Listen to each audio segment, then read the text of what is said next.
నిర్గమకాండము 34వ అధ్యాయం మొదటి వచనం ప్రారంభం.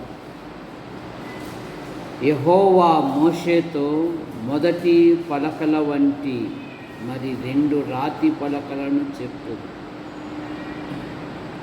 నీవు పగలగొట్టిన మొదటి పలకల మీద ఉన్న వాక్యములను నేను ఈ పలకల మీద వ్రాసెదను. ఉదయమునకు నీవు సిద్ధపడి ఉదయమున సీనాయి కొండ ఎక్కి ఇక్కడికి శిఖరం మీద ఉన్న నా సన్నిధిలో నిలిచి ఉండు.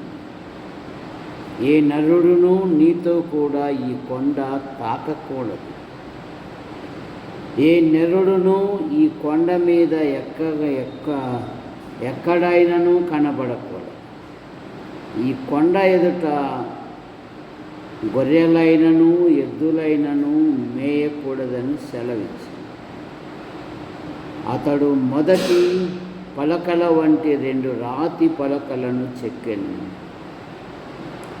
మోషే తనకు ఆజ్ఞాపించినట్లు ఉదయమందు పెందలకడే లేచి ఆ 2 రాతి పలకలను చేతబట్టుకొని సీనాయి కొండ ఎక్కగా.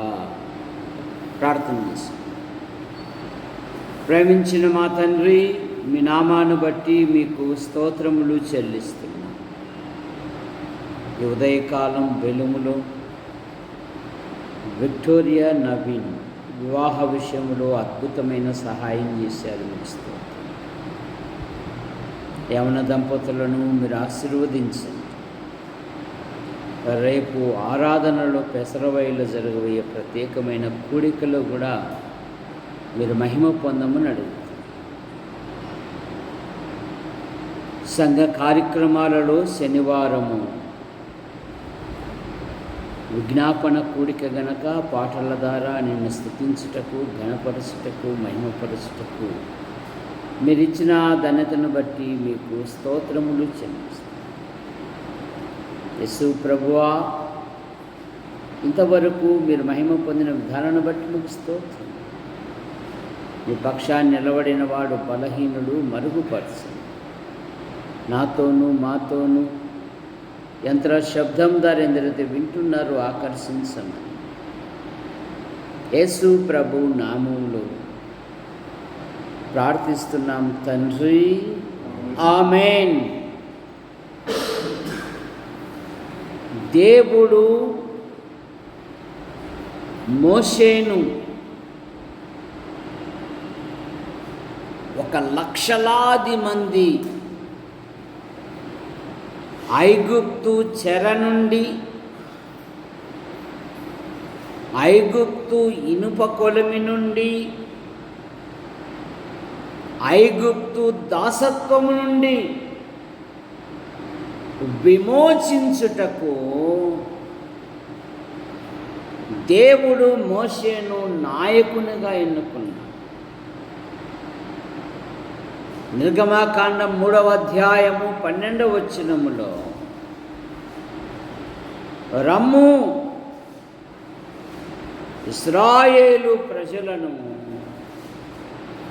ఐగుప్తు నుండి నువ్వు తోడుకొని వచ్చుటకు నేను నీకు తోడై ఉన్నాను అనే మాట మనం చూస్తాం. మోషే ఐగుప్తు యొక్క సకల విద్యలు అభ్యసించినవాడు.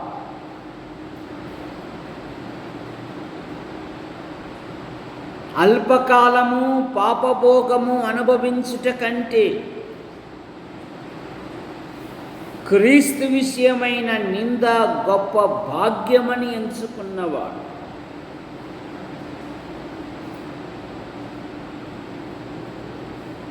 క్రీస్తు ప్రజలతో శ్రమ అనుభవించుట మేలు.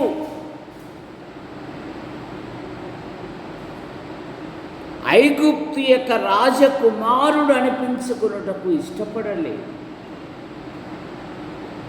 అదృశ్యుడైన దేవుని చూస్తూ రాబోవు బహుమానమునందు దృష్టి పెట్టి ఐగుప్తును విడిచిపోయాడు. మోషే భూమి మీద సాత్వికుడు, దేవుని ఇంటిలో నమ్మకమైన వాడు. ఇశ్రాయేలు ప్రజలు పలుమార్లు సనగగా దేవుడు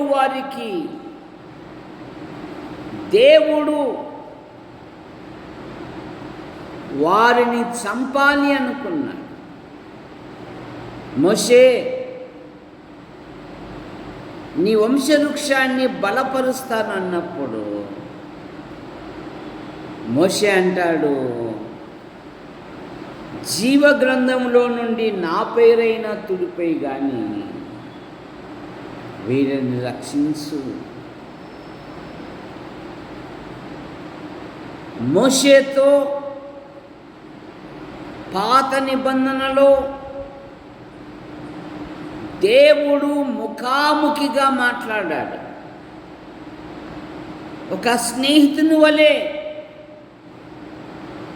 ఈ 34వ అధ్యాయము 4వ వచనములు ఏమంటున్నాడంటే,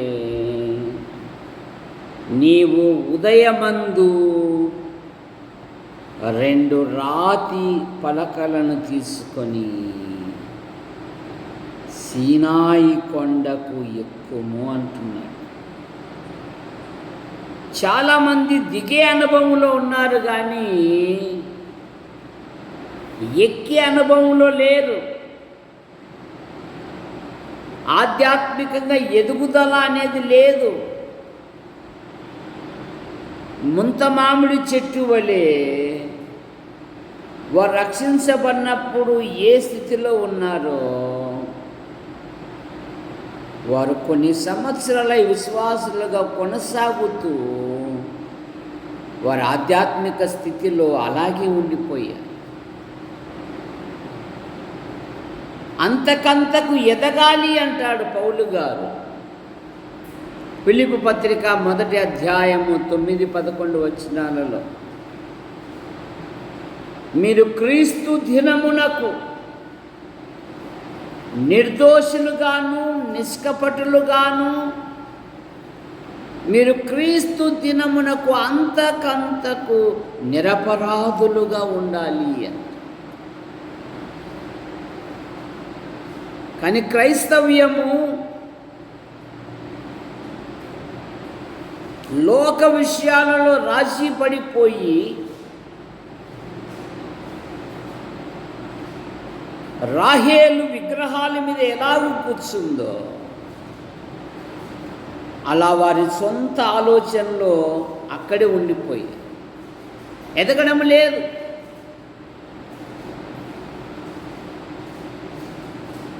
కానీ యెషయా గ్రంథములో పక్షిరాజుని గురించి ఏమని రాయబడిందంటే, నీతిమంతులు పక్షిరాజు వలె పైకి ఎగురుదురు అనే మాట మనం చూస్తాం. వారు అంతకంతకు తేజరిల్లాలి. లోక ఇచ్చల్లో, యవన ఇచ్చల్లో, పాప ఇచ్చల్లో, శరీరేచ్ఛల్లో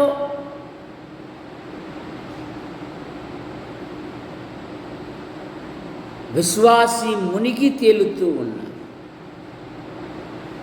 యోసేపు యవనస్తుడు, దివ్య సుందరుడు,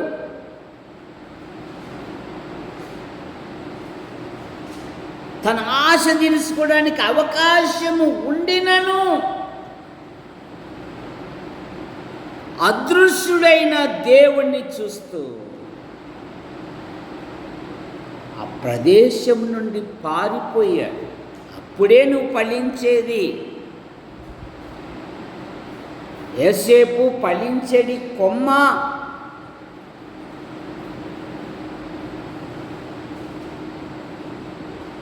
యోసేపు అవకాశం ఉన్నను అదృశ్యుడైన దేవుణ్ణి చూస్తూ ఆ ప్రదేశం నుండి పారిపోయాడు. కానీ పేతురు పత్రికలో వ్యభిచారిని చూసి పాపము మానలేని కన్నుల గలవారు అనే మాట మనం చూస్తాం. ఇర్మియా ప్రవక్త అన్నాడు, ప్రతి వాడు తన పొరుగువాని భార్యను ఆశించుతూ ఉన్నాడు. జాగ్రత్త. నీ ఆధ్యాత్మిక జీవితములో మోషే అంటున్నాడు, నువ్వు ఉదయమందు సీనాయి కొండ ఎక్కుము. ఎక్కే అనుభవం కావాలి. అపోస్తలుల కార్యములో దేవాలయపు మెట్లు దగ్గర ఒక భిక్షకుడు అదే సాధనం, అదే లాభం అనుకున్నాడు, అదే జీవనాధారం అనుకున్నాడు.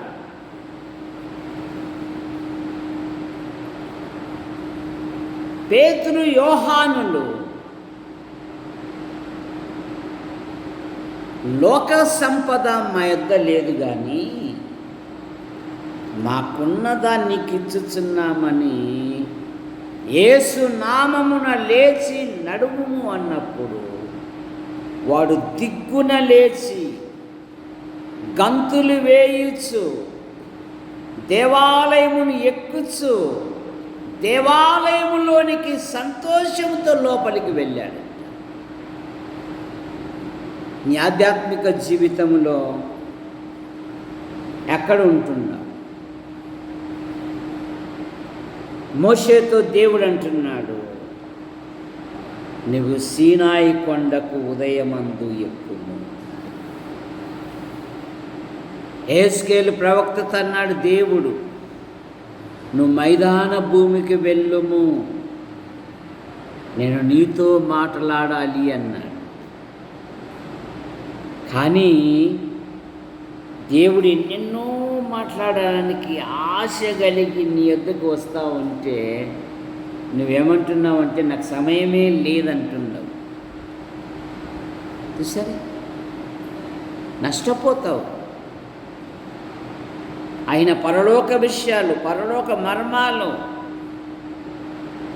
ఆశ్చర్యమైన సంగతులు నీతో ముచ్చటించాలని ఆశిస్తూ ఉంటే, ప్రభువా నీతో నడిచేంత సమయం నాకు లేదయ్యా, లోకస్తులతో ఎన్ని గంటలైనా ఎంత సమయమైనా గడపడానికి నాకు అవకాశం ఉంది, కానీ నీతో అయితే నేను నడవలేను అంటున్నారు విశ్వాసం.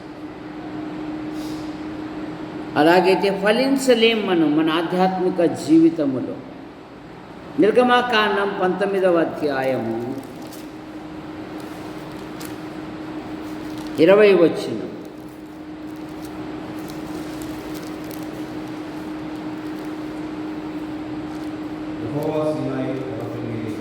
యెహోవా సీనాయి పర్వతం మీదికి దిగివచ్చెను.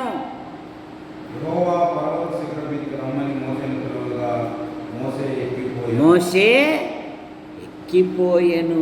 ఎక్కే అనుభవము. రమ్ము. ప్రకటన గ్రంథంలో ఇదే కదా, 4వ అధ్యాయం 1వ వచనంలో, అంతటా పరలోకమందు ఒక తలుపు తెరవబడెను, ఇక్కడికి ఎక్కిరమ్ము. భవిష్యత్తులో కలగబోయే విషయాలు నేను నీకు తెలియజేస్తాను అంటున్నాడు. ఇక్కడికి ఎక్కిరమ్ము.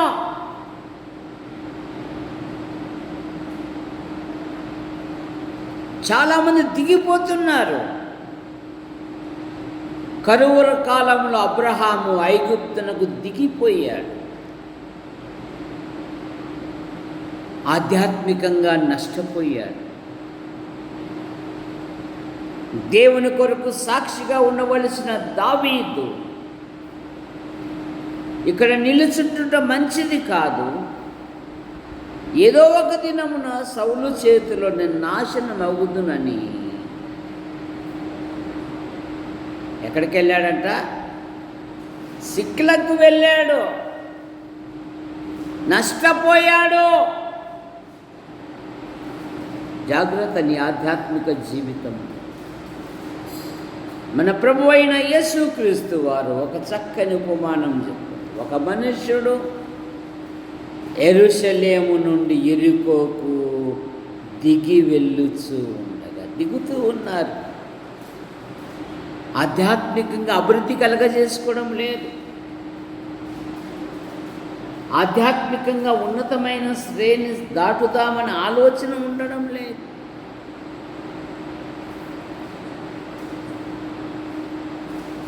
దేవుని సేవలో ప్రార్థించే భాగ్యము దేవుడు నాకు ఇచ్చాడు. పాటలు పాడే భాగ్యము నాకు ఇచ్చాడు. దేవుని వాక్యం ప్రకటించే భాగ్యము నాకు ఇచ్చాడు. దేవానికి స్తోత్రములు అని కృతజ్ఞతాస్తుతులు చెల్లించేవారు ఉండడం లేదని. కానీ స్టెఫెను ఇంటివాడు, స్టెఫెను యువకుడు, కుటుంబానికి ఎంతో ఉపయోగకరంగా ఉన్నవాడు. బాల్యము నుండే దేవుని యందు విశ్వాసం ఉంచినవాడు. ధర్మశాస్త్రమును క్షుణ్ణంగా ఎరిగినవాడు. ఆ దినాలలోనే సంఘములో పెద్ద చూపు, చిన్న చూపు అనే పదం ఏర్పడింది. విధవరాళ్లకు ఆహారం వడ్డించుటకు ఏర్పరచబడిన వాడు స్టెఫెను. సన్హెద్రిన్ సభలో ప్రభును గురించి ప్రకటిస్తూ ఉంటే సభికులందరికీ వారి హృదయాలను గొడ్డలితో నరికినట్టయిందండి. యేసు ప్రభును ఎంత రుచించాడండి ఈ స్టెఫెను. పరలోకమున్న ప్రభువే సింహాసనం నుండి లేచి నిలబడ్డాడు. భూమి మీద ఒక మానవుడు నా కొరకు హతసాక్షి అవుతున్నాడు. యువకుడు స్టెఫెను ప్రభు ప్రేమ ఎంత రుచించాడండి. ఆ యువకుని రాళ్లతో కొట్టుతూ ఉంటే యేసు ప్రభు తర్వాత పలికిన మాట యవనస్తుడు ఉపయోగించి, యేసు ప్రభువా, ఈ దోషము వారి మీద మోపకము అన్నాడు. హతసాక్షి అయిపోయాడు. ఆ కుటుంబానికి ఎంత వ్యధ, ఎంత బాధ అండి. చిన్నవి పోగొట్టుకుంటే నువ్వు ఆడ ఈడ దీన్ని బాగా గుండ్రాయి మాదిరి ఉండి ఎన్నైనా చెప్తావు, మా మాదిరి నువ్వు అనుభవిస్తే కదా అని అంటున్నారండి. చేతికొచ్చిన యువకుడు హతసాక్షి అయిపోతే ఆ ఇంటి వారికి ఎంత వ్యధ. కానీ ఆ ఇంటి వారు అలా ఆలోచించలేదో. స్టెఫెను ఇంటి వారు ప్రథమ ఫలమై ఉన్నారు. వారు పరిశుద్ధులకు పరిచర్య చేయుటకు తమ్మును తాము సమర్పించుకున్నారంట. కుమారుడు భూమి మీద ఉన్న మానవాళిలో ప్రభు కొరకు ఒక హతసాక్షి అండి, దేవుని కొరకు. కుమారుడు ప్రభుతో ఉన్నాడండి. మీరు రండి, మీరు దేవుని సేవ చెప్పేకి వచ్చారు కదా, వాక్యం రండి, మా ఇంట్లో ఉండండి. రేపు ఉదయం అందరం కలిసి ఈ ప్రాంతంలో ప్రభుని గురించి ప్రకటిస్తాం. అయ్యా రండి అయ్యా. పరిశుద్ధులకు పరిచర్య చేయుటకు తమ్మును తాము ప్రతిష్ఠించుకున్నారంట. మరి నీ ప్రతిష్ఠిత ఏమిటి సహోదరుడా? ప్రభు కొరకు ఏం ప్రతిష్ఠించుకున్నావు? అన్న తన కుమారుని గురించి వాడు భూమి మీద జీవించినంత కాలము వాడు యెహోవాకు ప్రతిష్ఠితుడు అనింది.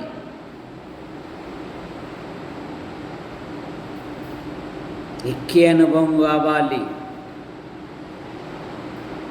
ఎక్కడేసిన గొంగలి అక్కడే అన్నట్టుగా కూర్చోకూడదు.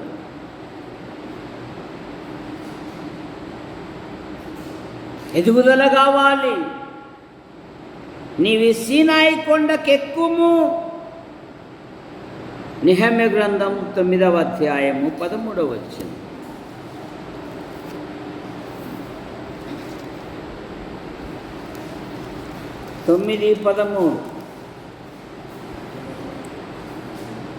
సీనాయి పర్వతం మీదకి దిగి వచ్చి ఆకాశము నుండి వారితో మాట్లాడి వారికి నీతియుక్తమైన విధులను, సత్యమైన ఆజ్ఞలను, మేలుకరమైన కట్టడలను, ధర్మములను నీవు దయచేసితివి.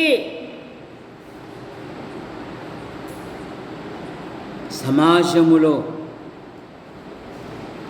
మీరు ఎలాగూ జీవించాలి, సమాజములో ఎలాగూ బ్రతకాలో అనేకమైన సద్వాక్యాలు రాసిచ్చాడు. యేసు ప్రభు ఉన్నప్పుడే ఒక శ్రేష్టమైన మాట, ఒక గొప్ప విందు జరుగుతుంది అనుకోండి. ఆ విందు ప్రధాని మీ స్నేహితుడు అనుకోండి. స్నేహితుడైనంత మాత్రాన నువ్వు ముందు వరుసలో కూర్చోవా. నీకంటే గొప్పవాడు వచ్చాడు అనుకో, స్నేహితుడా లెమ్ము అంటాడు. దానికి బదులుగా నువ్వు వెనకున్నావు అనుకో, ఆ ఇంటి యజమానుడు వచ్చి ఇక్కడ కూర్చున్నాము అంటాడు. చూసారు? ఆహార విషయంలో కూడా వేలాది మంది భోజనం చేసి తినిన ఆహారమును ఆయన ఏం చేశాడు? మిగిలిన ముక్కలను గంపలకెత్తుడి అన్నాడు, వదిలిపెట్టి రాలే. ఇంకొక మాట కూడా అన్నాడు, ఎవడైనా ఏలిక నిన్ను భోజనానికి పిలిస్తే వాడు విస్తారంగా పెడతాడు, పైగా పెదవులతో అంటాడు తినుము తాగు అంటాడు. కానీ వాని అంతరంగం సరైనది కాదు. వాడు అంతరంగంలో లెక్కలు వేసుకునే జాతి. కనుక నీ గొంతుకు కత్తి పెట్టుకొనుము అన్నాడు ఆయన. చూసారా? బైబిల్ ధ్యానించాల. బైబిల్ పఠించల్లా, బైబిల్ను పరిశీలించాలి. ఇలాగ ఎన్నో ఉన్నాయి. కనుక మోషేతో దేవుడు అన్నాడు, నీవు సీనాయి కొండకు ఎక్కుము. రెండవ మాట, మొదటి సమూయేలు గ్రంథం 1వ అధ్యాయము 19వ వచనం. మొదటి సమూయేలు గ్రంథం 1వ అధ్యాయము 19.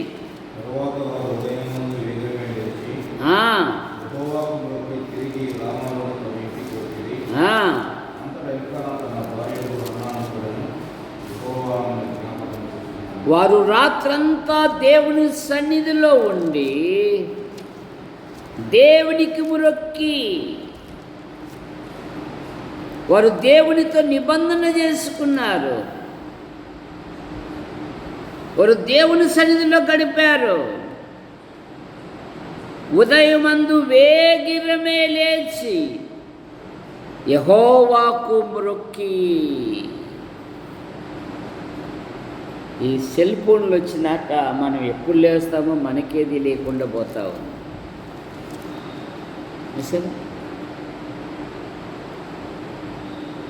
చిన్న పిల్లలు కానీ, యవనస్తులు కానీ, ఆధ్యాత్మికంగా ఎదుగుతున్న వారు కానీ వేగరమే లేచి దేవునితో నువ్వు సమయం గడిపితే నీ జీవితము విజయవంతమైనది. వేగరమే లెగాలి. ఒక భక్తుడు అన్నాడు, ఏ దినము ప్రార్థనతో పని ప్రారంభించను ఆ దినము విజయము సాతానుది అన్నాడు. జాగ్రత్త.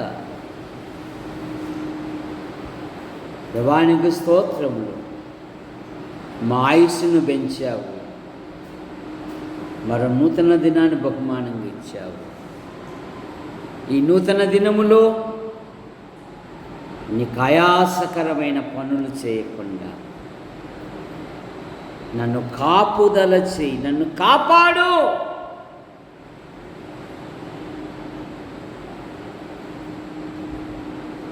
ప్రార్థించాలి.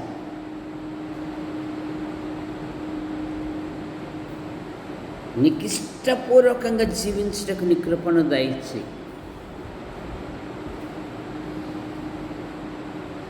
నీ ఇష్టానుసారంగా జీవించడం కాదు, ఆయన నీకు జీవితం ఇచ్చింది. వాడు అలా జీవించాడు. పరలోకములో నరకములో అబ్రహాం అడుగుతున్నాడు ధనవంతునితో, కుమారుడా,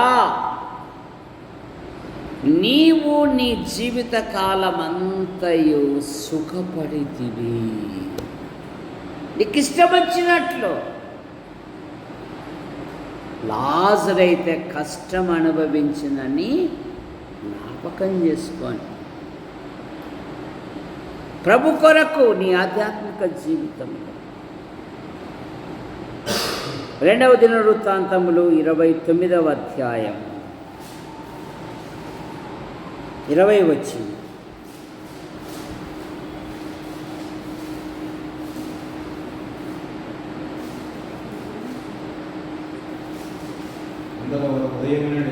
వారు ఉదయమున లేచి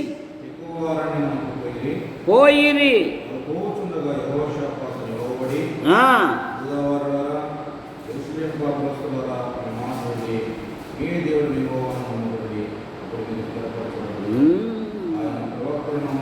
వారు వేగిరమే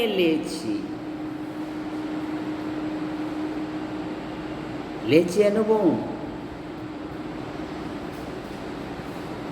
లేచి ప్రార్థించుట, లేచి ధ్యానించుట, లేచి ప్రభుని గురించి నలుగురికి ఒకరికన్నా ప్రభు ప్రేమను గురించి చెప్పాలి. ఏదో ఒక మాట వలన, సందర్భాన్ని ఆసరా చేసుకొని, ఫిలిప్ అదే కదా, చదువుతున్నను గ్రహిస్తున్నావా అన్నాడు నపుంసకునితో. గుడ్డివాడు గుడ్డోడు ఎట్లా దారి చూపగలడండి, మీరు పైకి ఎక్కండి అన్నాడు. ఆ లేఖనమును అనుసరించి అతనికి యేసును గూర్చి సువార్తను ప్రకటించెను అనే మాట మనం చూస్తాం. సందర్భాన్ని బట్టి, సమయాన్ని బట్టి, అనుకూలతను బట్టి నేను ఎక్కడికి వెళ్ళినను, ఎటువంటి ఆత్మీయమైన ప్రసంగాలు చెప్పినను, చివరిలో సువార్త చురక లేనిదే నేను ఆ ప్లేస్ నుండి కిందికి రాను. ఎందుకంటే ఆ జనం మళ్ళా దొరకకపోవచ్చు. నువ్వు సద్వినియోగం చేసుకోవాలి, 4 మాటలు అందించాలి. ఇర్మీయా గ్రంథం 25వ అధ్యాయము 3వ వచనం. ఆమోను కుమారుడును యూదారాజునైన హోషేయ 13వ సంవత్సరం మొదలుకొని నేటి వరకు ఈ 26 సంవత్సరములు యెహోవా వాక్కును ప్రత్యక్షమవుతూ వచ్చింది. నేను పెందల కడే లేచి మీకు ఆ మాటలు ప్రకటించు వచ్చినను మీరు వినకపోతుంది. నేను పెందల కడే లేచి నేను ప్రకటించుచు వచ్చి తిని. పెందల కడే. నిర్గమకాండములో మనకు ఒక గొప్ప నిరీక్షణతో కూడిన మాట,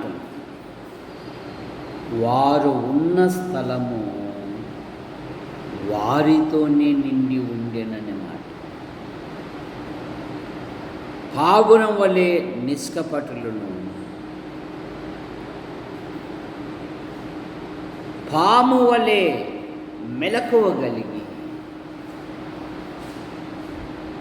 కొందరికి ప్రభుని గురించి ప్రకటించారు. ఏ విధము చేతనైనను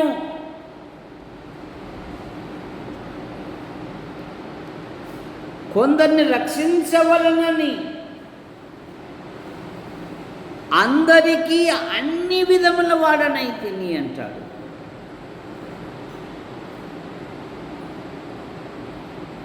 కొందరికైనా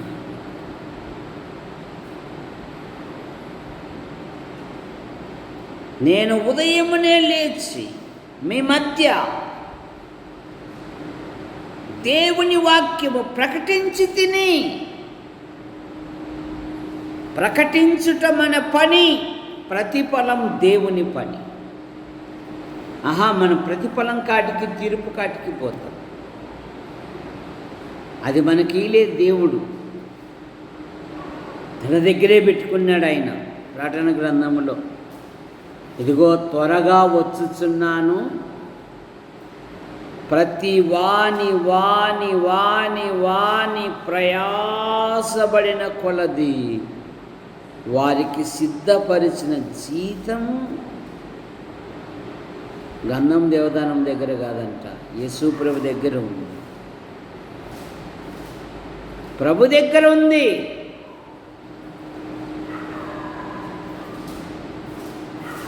ఆయనను బట్టి చేయాలి నీ ఆధ్యాత్మిక జీవితం. ప్రజలు యేసు ప్రభు ఉన్న దినాలలో లూకాసు వార్త 21వ అధ్యాయం 38వ వచనములో ఆయన పెందల కడే లేచి దేవాలయమునకు వెళ్ళేడివాడు. ఆయనకు 4 వాడుకలు ఉన్నాయి యేసు ప్రభు వారికి. మరి మనకెన్ని వాడుకలు ఉన్నాయో. 21:38 ప్రజలందరూ ఆయన మాట వినుటకు దేవాలయములోనికి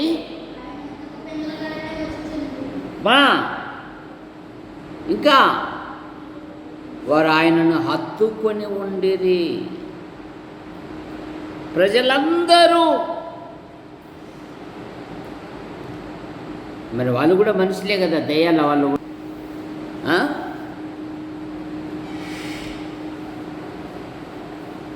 వాళ్ళకు కుటుంబాలు ఉన్నాయి,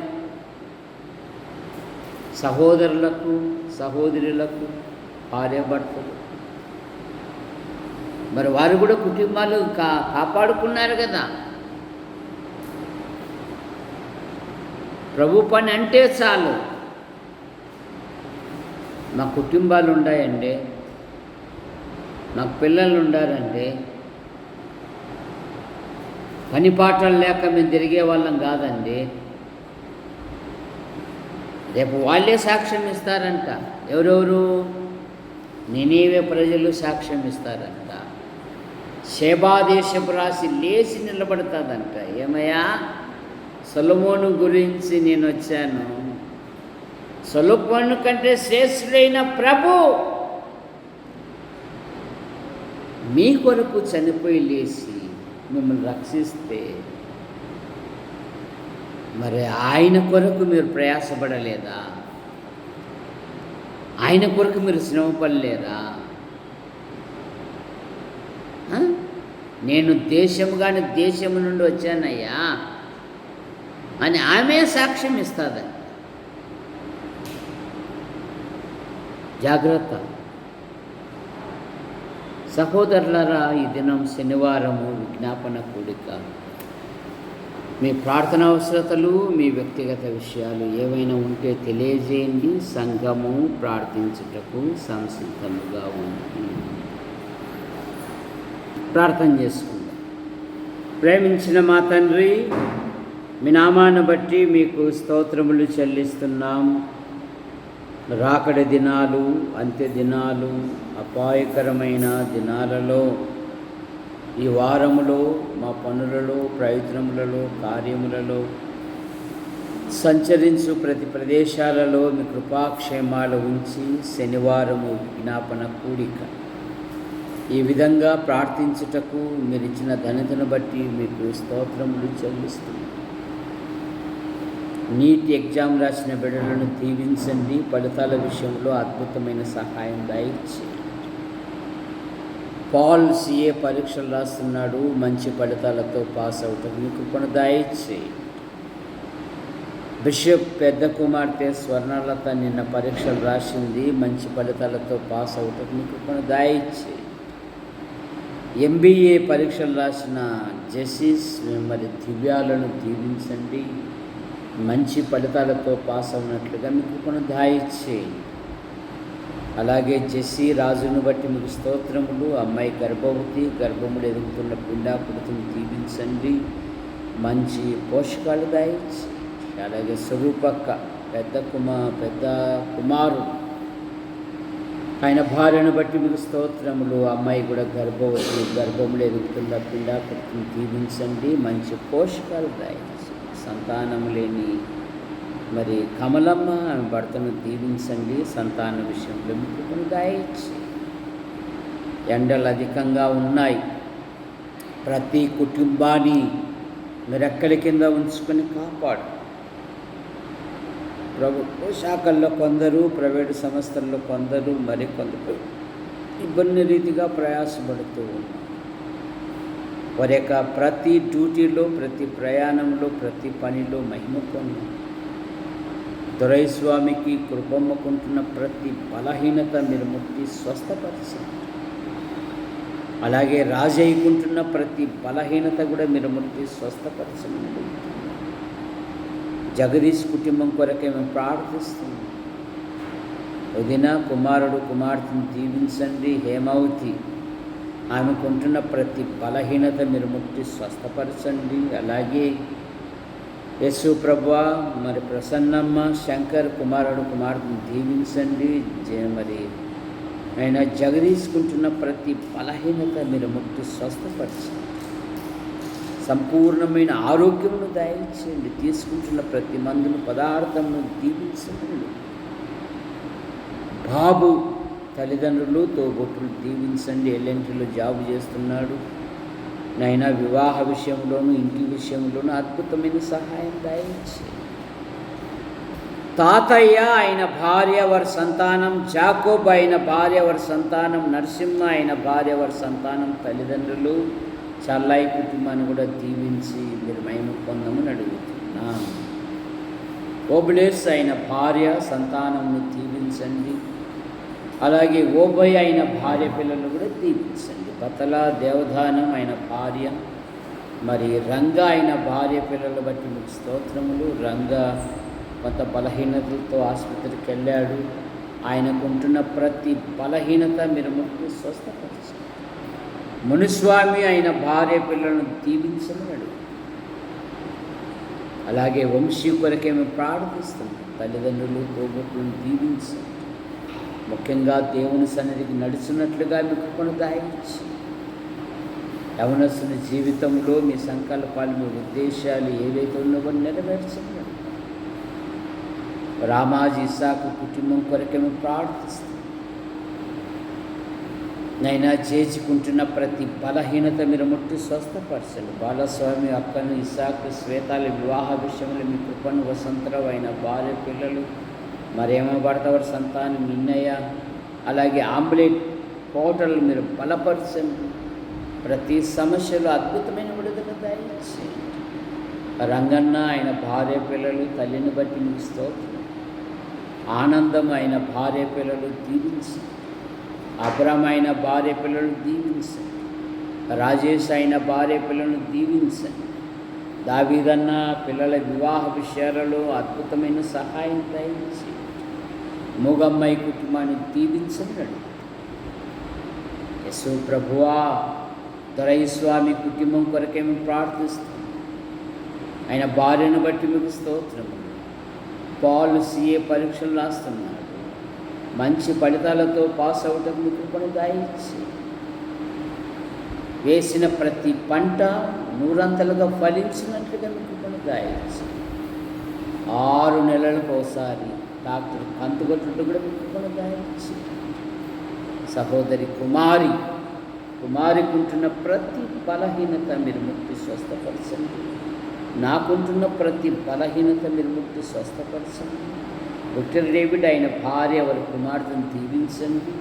డేవిడ్ యొక్క వృత్తిలో ఉన్నతమైన పదవులు దయచేయండి. అధికారులు అనధికారుల మధ్య మీరు సహాయం దయచేయండి. మరో సంతాన విషయంలో మీకు దయచేయండి. కృపా సుందరి యవనస్తురాలు కొరకేమో ప్రార్థిస్తుంది.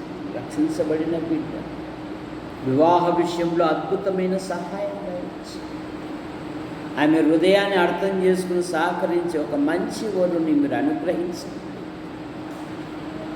ఆ యవనస్తురాలు పట్ల మీ సంకల్పాలు, మీ ఉద్దేశాలు ఏవైతే ఉన్నావో నెరవేర్చండి. కుటుంబంలో ఎన్నో ఆర్థిక సమస్యలు ఉన్నాయి. ఎవరు రుణములు వారు తీర్చడం. రాబర్ట్ అయిన భార్య పిల్లలు, ఏసై అయిన భార్య పిల్లలు, తల్లి మెట్ల మీద పడి ఉండగా మీరు కనికరించి ఆరోగ్యం ఇచ్చారు. ఆమె తీసుకుంటున్న ప్రతి మందును పదార్థమును దీవించండి. పూర్ణ ఆరోగ్యం, పూర్ణ స్వస్థత ఇచ్చి దేవా మీకు స్తోత్రములు. జూటు రేలియా అలాగే తల్లికుంటున్న ప్రతి బలహీనత మీరు ముట్టి స్వస్థపరచండి. ధారా రవి మరియమ్మను బట్టి మీకు స్తోత్రం. యేసు ప్రభువా, మరి జెస్సీ రాజును బట్టి మీకు స్తోత్రం. అమ్మాయి గర్భములు ఎదుగుతున్న పిండాకృతిని దీవించి మంచి పోషకాలు దాయించి కానుపు విషయంలో ఏ విధమైన తొందరలు ఏర్పడకుండా మీకు దాయించి దివ్య అలాగే యేసు ప్రభువా, కిషోర్ విషయంలో కూడా మీరు అద్భుతమైన సహాయం దాయించి భార్యాభర్తలను దీవించమని. నరసింహ అయిన భార్య పిల్లలు నైనా మీకు స్తోత్రములు చెల్లిస్తున్నాం. అలాగే అన్న కుటుంబాన్ని, సోదరిమణులు, తల్లికుంటున్న ప్రతి బలహీనత మీరు ముట్టు స్వస్థపరచండి. ఇస్సాకు అయిన భార్య వారి సంతానం నూతన ఇంటి నిర్మాణం కొరకు ప్రార్థిస్తున్నాం. అద్భుతమైన సహాయం దయచేయండి. ఈ కాలనీలోని ప్రతి కుటుంబాన్ని స్పందించండి. దేవుని సన్నిధికి వచ్చున్నట్లుగా మీ కృపను దయచేయండి. దేవా, మీకు స్తోత్రములు చెల్లిస్తున్నాము నాయన. మీ కృపను దయచేయండి. ఈ కాలనీలోని ప్రతి కుటుంబము దేవుని సన్నిధికి నడుచున్నట్లుగా మీ కృపను దయచేయమని గంధం గ్రేసమ్మ కుమార్తె ఏమో భర్త వాడి సంతానం, కుమారుడు అయిన భార్య వాడి సంతానం దీవించి. ఇక్కడ ఒక లేసన్న గారు వారి కుటుంబ సభ్యులు, పారెస్ వ్యవసాయ గారు వారి కుటుంబ సభ్యులు దీవించండి. పోలీస్ విజయుడు అయిన భార్య వారి కుమారుని దీవించండి. రాముగాళ్ళ మరి రాజయ్య యొక్క రెండవ అక్క పిల్లలను దీవించి మీరు కాపాడండి. తిమోతి, మనోహర్, సువార్తం, కరుణాకర్, భూషణం ఢిల్లీ నుండి వస్తుండగా ప్రయాణాన్ని దీవించండి, క్షేమంగా నడిపించండి. రాజన్న అయిన భార్య పిల్లలు బట్టి మీకు స్తోత్రములు. సుమంత్, సునంద రేపు సోమవారం సిఎస్ఐ చర్చిల వివాహం జరుగుతూ ఉండగా వారు నెల్లూరు నుండి వస్తుండగా వధువు యొక్క బంధుమిత్రులను క్షేమంగా నడిపించండి. వివాహములు ఆది అంతం అధ్యక్షత వహించి ఆశ్చర్యకరంగా జరిపించి. సాగిబండ శాంతమ్మ వదినమ్మ కొరకే మేము ప్రార్థిస్తాం. చిన్నయేసు, కరుణమ్మ కుమారుడు కుమార్తెను దీవించండి. సుందరైన భార్య పిల్లలు దీవించండి. సునీతమ్మ కుమారుడు కుమార్తె, అత్తమ్మ, ఆడపడుచు వారి కుటుంబ సభ్యులను దీవించండి.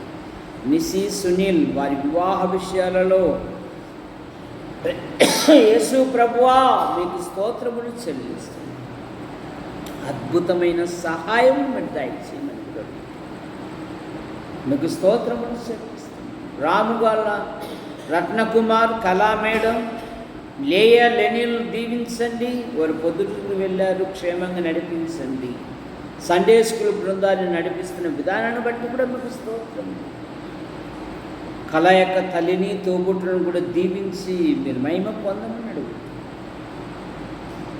యేసు ప్రభువా సాగిబండ రాజరత్నం వారి కుటుంబ సభ్యులను దీవించి, అలాగే చిట్టన్న కుటుంబాన్ని దీవించండి. మార్కన్న వదినమ్మ కుమార్తెల వివాహ విషయంలో అద్భుతమైన సహాయం.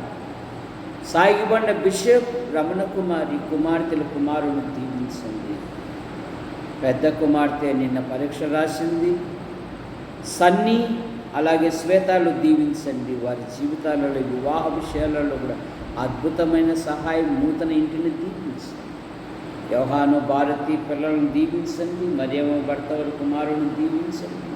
కుమార్తె కుటుంబాన్ని దీవించండి. పోత్రై రాజే అయిన భార్య, పెద్ద కుమారుడు బెంగళూరులో జాబ్ చేస్తున్నాడు, రెండవ వాడు ఎల్లెంట్లో జాబ్ చేస్తున్నాడు. అనుదిన డ్యూటీలో మీకు కృపాక్షేమాల నుంచి మీరు కాపాడండి. ఆయనకుంటున్న ప్రతి బలహీనత మీరు ముక్తి స్వస్థపరచండి. నైనా సంఘంలోని ప్రతి అక్కర తీర్చండి. దేవి తల్లిని, తోబుట్టువులను దీవించి మీరు మహిమ పొందమన్నాడు. గంధం జయమ్మ నైనా పెద్ద కుమారుడు అయిన భార్య దీవించండి. సంతాన విషయంలో మీ కృపను. పెద్దల్లుడు, కుమార్తెలు, కుమారుడు కుటుంబాన్ని దీవించని ఈటే దాస్, శాంతమ్మ కుమారుడు కుమార్తె, అత్తమ్మ, ఆడపడుచు కుటుంబ సభ్యులను దీవించండి. రెండవ కోడలు పిల్లలను దీవించండి.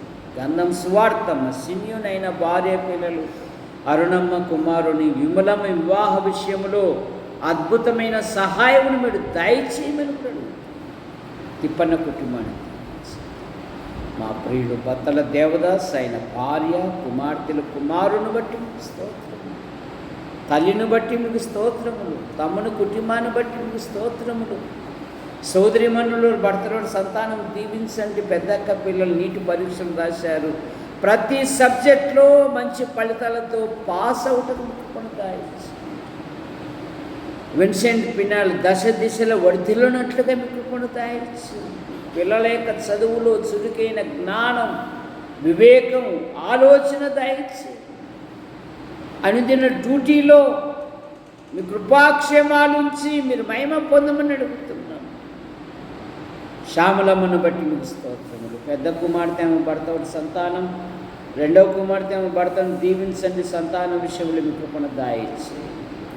దీప్తి అబ్రామ్ కుమారుని దీవించండి. ఈశ్వరుడు ప్రసాద్ గారు, చందు అయిన భార్య పిల్లలు, బిందమ్మ భర్త సంతానం ఇంటిని దీవించండి.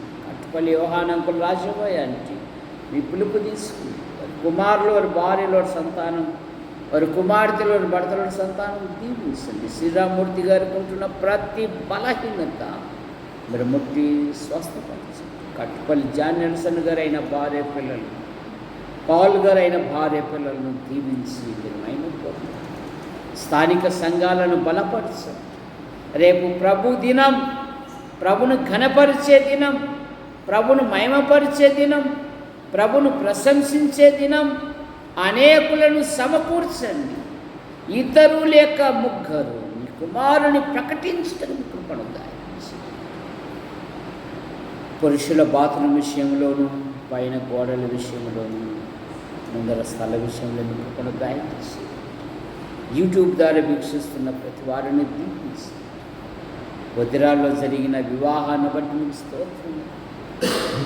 జీవన్ సంజీవ దీవనమ్మను మీరు దీవించండి. ఈ దినం విక్టోరియా నవీన్ యవన దంపతులను దీవించండి. ఈ నెలంతటిలో అనేక పెళ్ళిళ్ళు ఉన్నాయి. ప్రతి వివాహమును మీరు ఆశీర్వదించండి. మా యాడికి మండలాన్ని దీవించండి నైనా. మా తాడపతి నియోజకవర్గాన్ని ఆశీర్వదించండి ప్రభువా.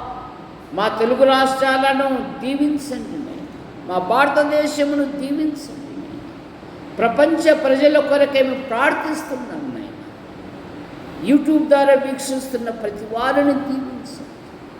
మా కొరకు ప్రార్థిస్తూ మా అవసరాలు తీరుస్తూ సమయాలలో సహాయపడుతున్న ప్రతి వారిని దీవించండి. ఆశీర్వదించి హస్తాలకు అప్పచెప్పుకుంటూ యేసు ప్రభు నామములో ప్రార్థిస్తూ బయలుదేరుతున్నాం తండ్రి. ఆమేన్. అందరికీ వందనాలు.